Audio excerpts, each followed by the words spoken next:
Tudo bem, Ricardo?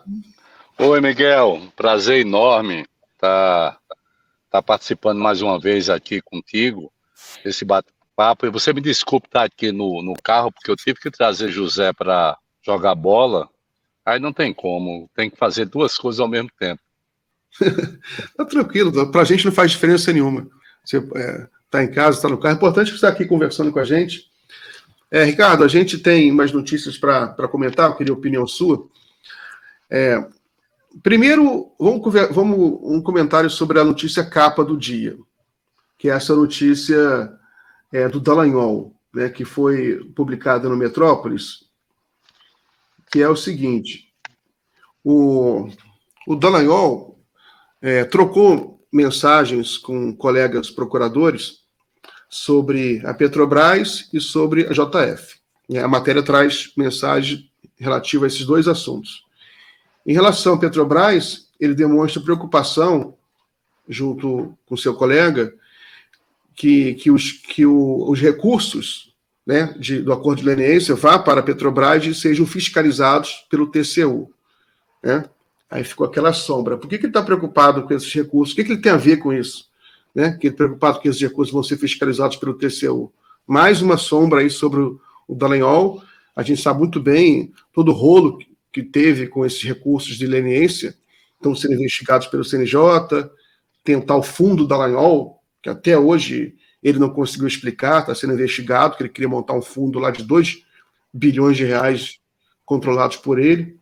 E tem outro assunto aí que eu achei muito grave, em que ele, conversando com lá o amigo dele, procurador, ele praticamente torce pela destruição da JF, né? Em que ele fala com o amigo dele, vai que os Estados Unidos, vai que a gente aplica uma multa de 6 bilhões de reais ou de dólares, e os Estados Unidos aplica de 60, aí a gente vai passar vergonha, né?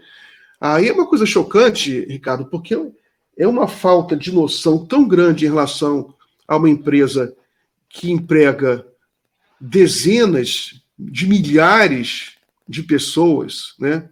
A gente já viu isso, né? Não é a primeira vez que a gente vê esses diálogos em relação a essa despreocupação total, essa leveza com que ele trata de empresas que são corporações imensas, são importantes para a economia nacional, né? A JF é a maior empresa de carnes do Brasil, maior do mundo, para falar a verdade.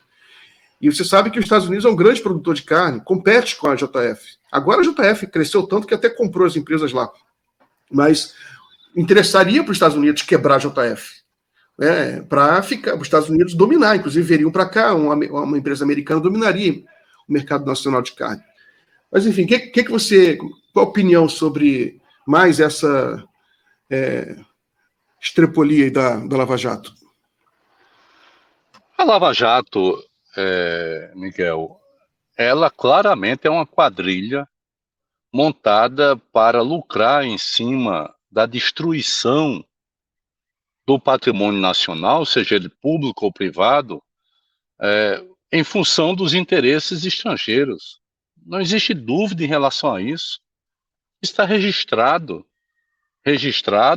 e oficializado pela própria Polícia Federal e pelo Supremo Tribunal Federal. A grande questão é que essa quadrilha, ela não é julgada, ela não é punida. Como é que você age em nome do Estado brasileiro, como um agente público? Você prepara uma armadilha para poder destruir o próprio país e lucrar com isso. A destruição da Petrobras, evidentemente, só interessava às nações estrangeiras, particularmente aos Estados Unidos. Isso foi combinado.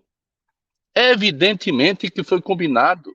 Não existe força no Brasil capaz de unir a elite empresarial, como uniu com o lavajatismo, a mídia, o Ministério Público e o Judiciário. Não existe. A única força com capacidade de, direto ou indiretamente, costurar isso, efetivamente, era o Departamento de Justiça americano, que é o que aconteceu. Então, eu acho, né, que o lavajatismo como um todo, porque É um câncer civilizacional. É preciso que isso seja encarado de frente. O Brasil não pode varrer, como fez durante toda a sua história, varrer para baixo do tapete.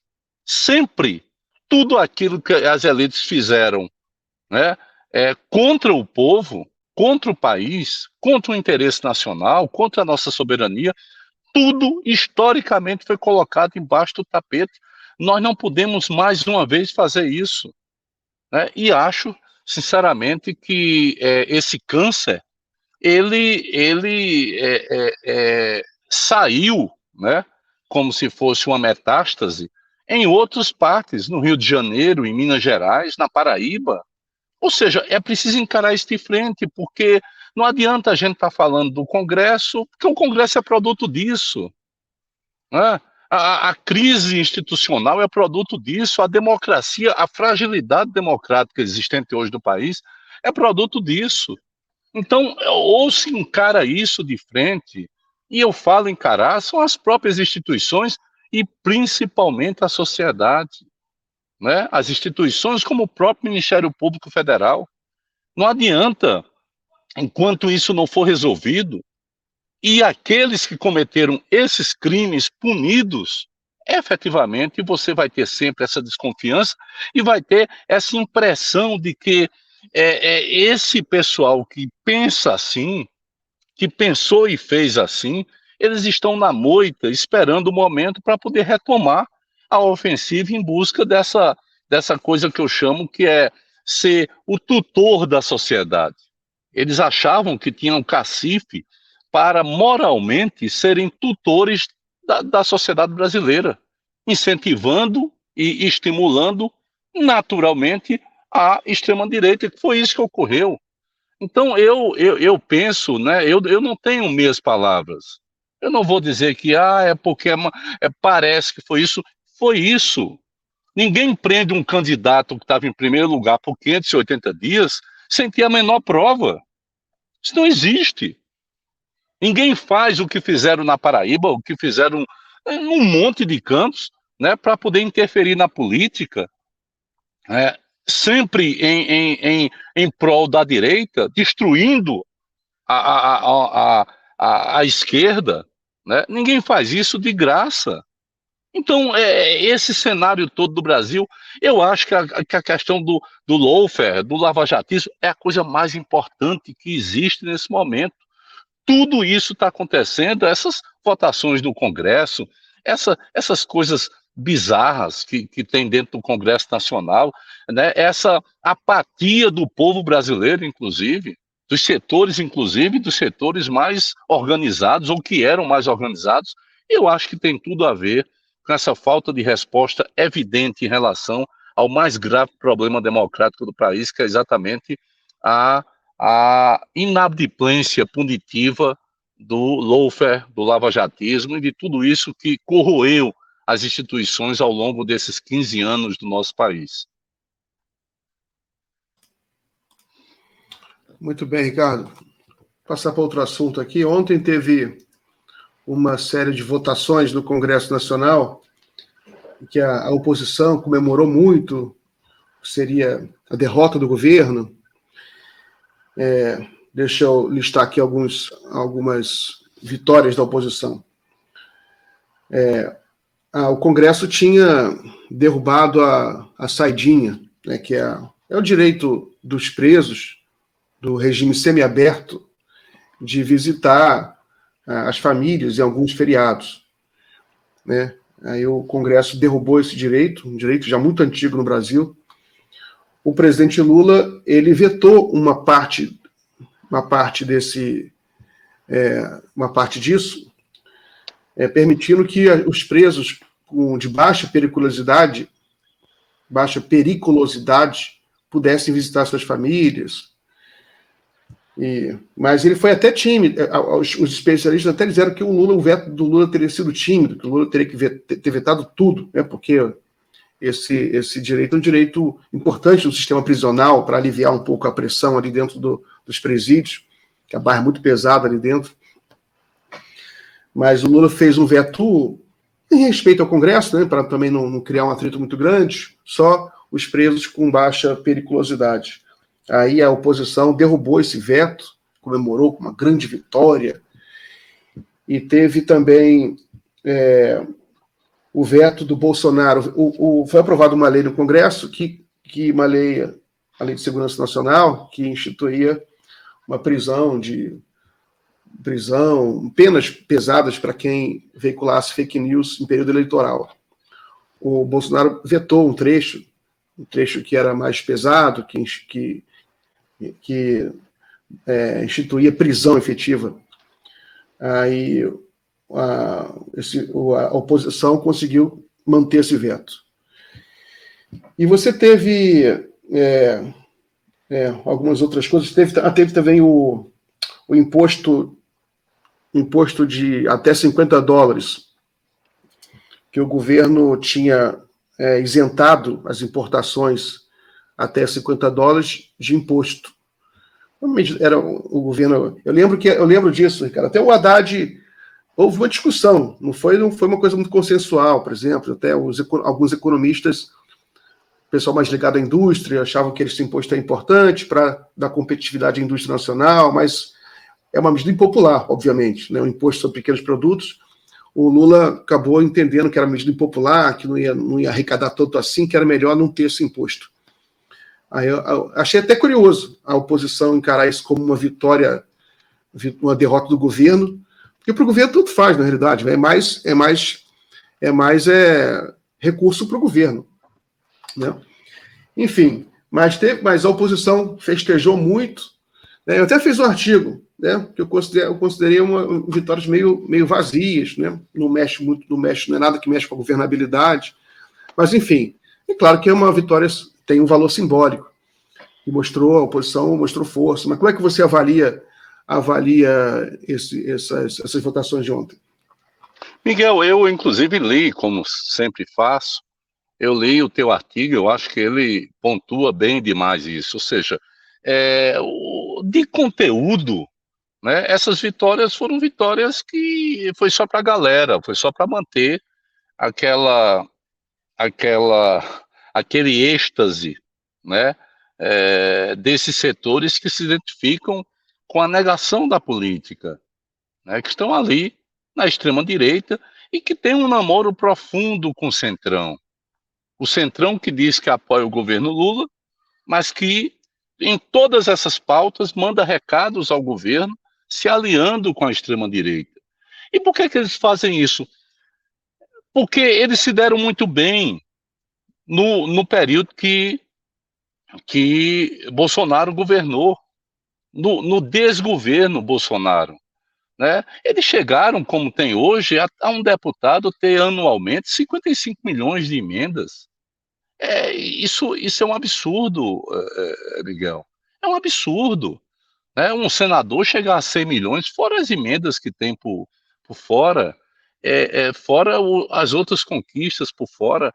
Por quê? Porque isso não é canalizado para as políticas públicas, e isso fica a mercê de quem está lá com o mandato.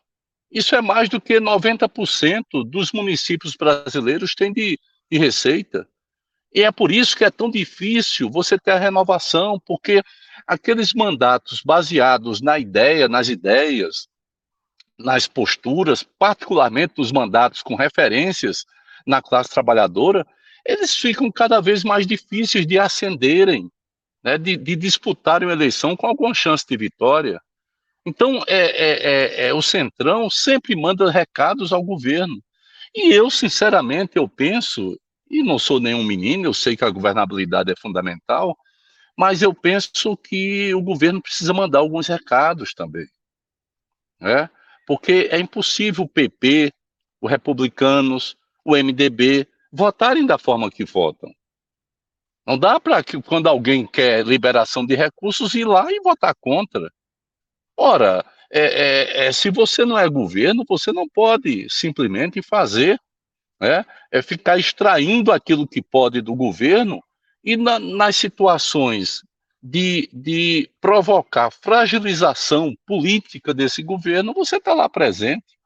A votação, ela expressa isso, no meu entender. Ela não traz nenhum prejuízo, é como você disse, ao contrário, vai aumentar ali o caixa do governo, né, do Estado brasileiro, que tem um governo, vai fazer isso, e, ao mesmo tempo, as fake news continuarão a ser punidas, né, mas demonstra o caráter dessa gente que domina a política e, ao mesmo tempo, a fragilidade do nosso povo, que não consegue, e está cada vez mais difícil isso, compreender como é importante, né, ao escolher um presidente, escolher um deputado, um senador que tenha capacidade, que tenha convergência, que tenha compatibilidade com aquilo que o candidato a presidente está defendendo, porque senão ele vai amarrar as mãos e as pernas do presidente. Então, quando você vê na média no Nordeste, por exemplo, nós tivemos 70% dos votos para Lula, como já tínhamos tido 68,7% para Fernando Haddad, no meio daquela loucura que foi a eleição de 2018, né? Nós já tínhamos tido isso, mas quando você vai estratificar para a eleição do parlamento, é um desastre. Eu não falo nem do Sul e do Sudeste, porque aí o desastre é maior ainda, né? Porque até no Executivo você tem dificuldades de reconhecimento por parte da população sobre quem defende o quê. E as pautas, né, essas pautas morais, de costumes, ganham muito mais resultado do que as pautas das políticas públicas. Não é à toa, e eu vi o programa anterior, vi a Ana falando, vi o convidado, não é à toa que você olha para o Rio Grande do Sul, está essa situação, né, terrível, que é a falência do Estado enquanto políticas públicas. Os caras faliram, os caras quebraram os instrumentos que o Estado tinha para poder se precaver diante dos graves acidentes ambientais. Então, eu acho, né, para concluir essa minha resposta, eu acho, Miguel, que eu defendo sempre que está na hora do governo sinalizar para algumas coisas. Né? Sinalizar, dizer, olha, eu lembro a primeira vez que eu ganhei só para contar uma historinha rápida, para prefeito, não tinha nenhuma experiência, né, no executivo, e estava lá 11 a 10, eram 21 vereadores, 11 a 10 para o governo, e tinha um cara que ele começou a perturbar, ele viu a situação e começou a achar que ia barganhar, né? E num determinado dia eu não aguentava mais, rapaz, eu chamei o cara lá, disse, amigo velho, você a partir de agora, democraticamente, você é da oposição. Não, mas eu não quero, mas eu quero, você vai para a oposição. É claro que isso era um outro momento, um outro tempo, um tempo em que as pessoas se juntavam mais, né? Eu estou falando aqui de 2005, mas eu acho que o governo precisa sinalizar para esses partidos. Ou seja, está com o governo, vai ter as benesses que o governo, evidentemente, e os avanços que o governo propõe. Não está com o governo, vá para a oposição. Vê se segura com isso. Alguém tem que dizer isso, e não acho que seja o presidente Lula, não, mas alguém dentro do governo, particularmente na área política, precisa ter coragem para poder dizer, olha, vamos aqui acertar as contas, amigo. Chega de tentar fragilizar o governo. Chega, né? Porque, e ao mesmo tempo eu fico impressionado, são com os setores ditos organizados. O que é que a indústria brasileira, o que é que o empresariado brasileiro tem a dizer disso, desse comportamento do Congresso? Como é que esse empresariado, ou será que esse empresariado ainda está na vibe, né, de 2022 das eleições? Será que eles não percebem que mais 4 anos daquilo que o Brasil teve no período bolsonarista era o caos absoluto? O Lula faz um governo que é um governo fundamental de resgate desse país. O país não aguentaria mais 2 anos daquilo que lá estava. Se você puxar aí o que Bolsonaro e o governo dele fez ao longo desses anos, ele só fez destruir o arcabouço de Estado social que o país tinha, destruiu todo tipo de investimento, bateu continência para a bandeira americana, dizendo bem qual era a relação desse governo, né, de impotência total e absoluta e de subserviência aos Estados Unidos. Então, o Lula faz um governo nesse sentido magistral, porque ocupa um espaço, né, na política internacional, indiscutivelmente é a maior liderança do mundo democrático hoje, chama-se Luiz Inácio Lula da Silva, e ao mesmo tempo enfrenta uma barra pesadíssima aqui dentro Estado brasileiro, dentro do país, que é exatamente essa confusão mental alimentada pelo Congresso, alimentada pelas fake news, alimentada por isso que está aí. Então, eu acho que falta um elemento nesse jogo. São os setores organizados, né, inclusive o empresarial, e, e o povo, e os movimentos organizados, os movimentos sociais. O governo tem que chamar esses setores para conversar, para dialogar. Não é para que os movimentos tomem o poder ou a diretriz do governo, não, mas é para que os movimentos possam se expressar, ajudar nesse período tão difícil a esses movimentos também se expressarem. Porque senão vamos ficar todo mundo dando like aqui e acolá, né? E ao mesmo tempo você não ter sociedade organizada, efetivamente organizada, exercendo o seu poder, exercendo o seu direito, e ao mesmo tempo redimensionando e redirecionando esse país. Eu tenho muita preocupação, porque nós estamos chegando ao segundo mandato, e é inconcebível que você pegue uma pesquisa, né, ou então converse com as pessoas e perceba que a aprovação do presidente Lula é próxima à desaprovação. Isso é inconcebível. Ou então que existe algum tipo de comparação entre o governo do presidente Lula e o governo do desgoverno Bolsonaro. É impossível isso. Lula organizou o país, Bolsonaro destruiu o país. Então, o que é que está acontecendo que as pessoas não percebem isso? Será que não existe, da parte do nosso próprio governo, né, uma lentidão ou uma espécie de omissão em relação a isso? Nós temos que chamar para nós essa responsabilidade, né, penso dessa forma, para poder fazer esse enfrentamento social de uma forma mais objetiva. Aí o jogo começa a mudar. Não é só o jogo eleitoral, não é só o jogo de 2024, 2026, mas é o jogo, né, da política, da verdadeira política em si, da correlação de forças, que hoje está completamente desfavorável a este campo político em função disso, porque o governo tenta construir e os caras na base da fake news, na base de votações estúpidas no Congresso, vão apenas destruindo. Essa é a função da oposição hoje, né? É só destruir. E, ao mesmo tempo, nós precisamos fazer com que esse país dê esse salto, porque nós temos um passivo social enorme que precisa ser naturalmente trabalhado, emergencialmente trabalhado, além dessas situações que ocorreram, como é o caso do Rio Grande do Sul.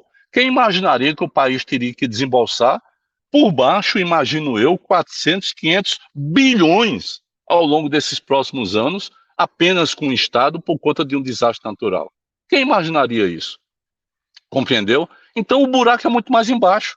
E você não consegue fazer isso nessa guerra que o Congresso tem contra o governo e contra o povo, ou pelo menos a maioria do Congresso, né? Você não consegue fazer isso se você não tiver a sociedade, a população no meio. Então cabe ao governo estimular essa participação. Foi isso, quer dizer, isso para mim é tão claro, né, que eu às vezes até me preocupo com o decorrer do tempo, mas eu tenho certeza que a sensibilidade política do presidente Lula é muito forte. Aliás, é pela terceira vez presidente, não é à toa, né? Só quem tem muito feeling político consegue isso. E ele deve estar percebendo que é preciso chamar o povo das mais diversas formas, estimular o povo a participar desse debate, porque se ficar governo de um canto, né, e o boicote generalizado de outro, vai ser muito difícil o Brasil avançar, né, como nós precisamos avançar ao longo desses próximos anos. Muito bem. Ricardo, quem te mandou um abraço é um companheiro nosso aqui da Fórum, que é o pastor José Barbosa. Tá? Ele tem um programa aqui. Rapaz, Um abraço para você. Futuro vereador, se o povo de Campina Grande quiser. É um cara muito bacana, eu gosto muito dele.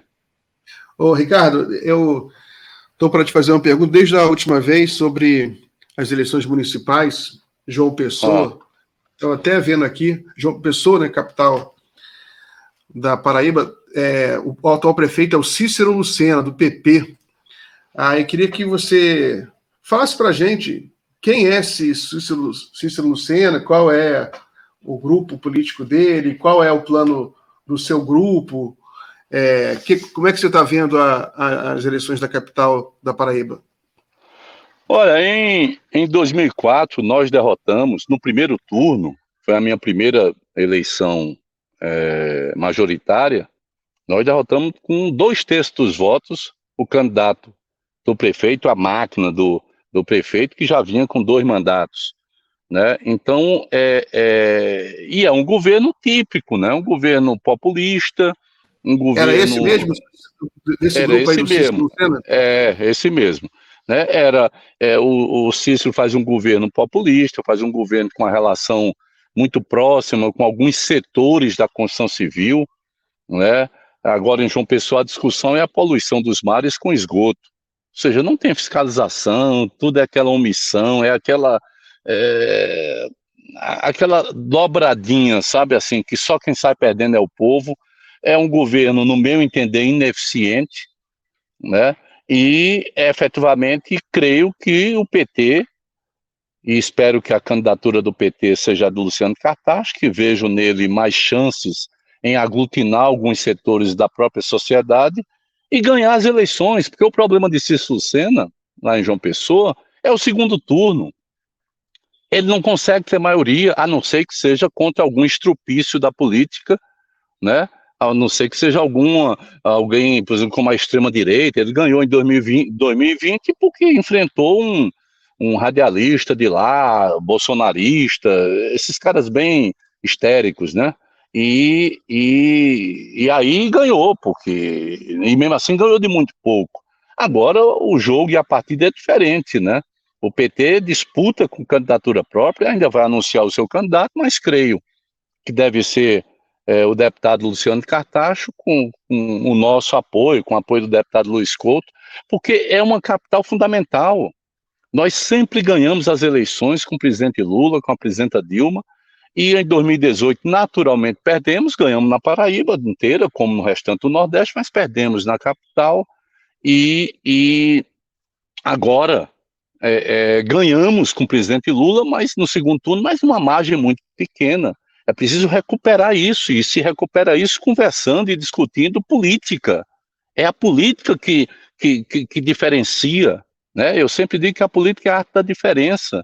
Então o PT precisa avançar para que esses espaços, principalmente dos oportunistas, daqueles que cobram aquilo que o governo não deve, né, eles diminuam, para que nós possamos chegar em 2026 com a, a, a força necessária para poder fazer avançar um projeto que seja cada vez mais um projeto democrático, popular, nacional, claro, sem esquecer que o mundo está aí aberto para o Brasil, né?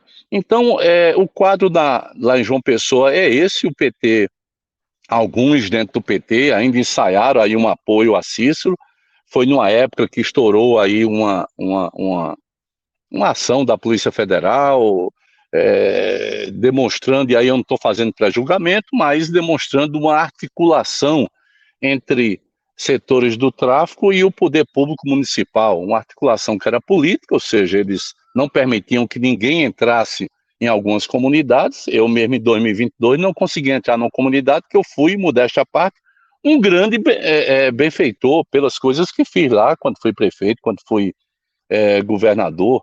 Então, esse troço atenta demais para a necessidade da gente perceber como o crime organizado, o verdadeiro crime organizado, né? A fantasia da política que uma parcela do Ministério Público tentou construir, mas o verdadeiro crime organizado, né, ele se entranhou por dentro de alguns setores da política. E esse debate ele vai ser feito, e o debate de uma nova cidade, que eu acho que é isso que o PT precisa. O PT vai disputar Natal, vai disputar João Pessoa, vai se aliar em Recife, né, se alia na Bahia, se alia também em disputa Aracaju.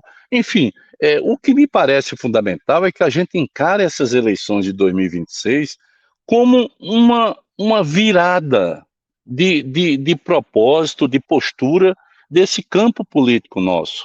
Isso é muito importante, porque tudo isso que a gente conversou até agora, Miguel, sobre Congresso, sobre sociedade, ela precisa refletir na disputa política deste ano, que é a base para 2026. Eu tenho certeza absoluta que nós vamos crescer e nós vamos governar muitas capitais, né? E espero que João Pessoa esteja no centro. Eu devo ir para lá, vou participar ativamente, não só na capital, mas também em outros municípios, porque eu acho fundamental salvar a cidade. Ontem choveu o dia inteiro em João Pessoa, alagou a cidade inteira. Os caras não têm capacidade nem de limpar os bueiros, as drenagens. Ou seja, é uma cidade esquecida que faz negócios, né? Negócios para quem tem negócios. Como o povo não tem negócios, o povo fica sempre à mercê dessas decisões e termina se prejudicando sobremaneira. Então, o quadro é um quadro que eu reputo como extremamente importante, né? Alvissareiro.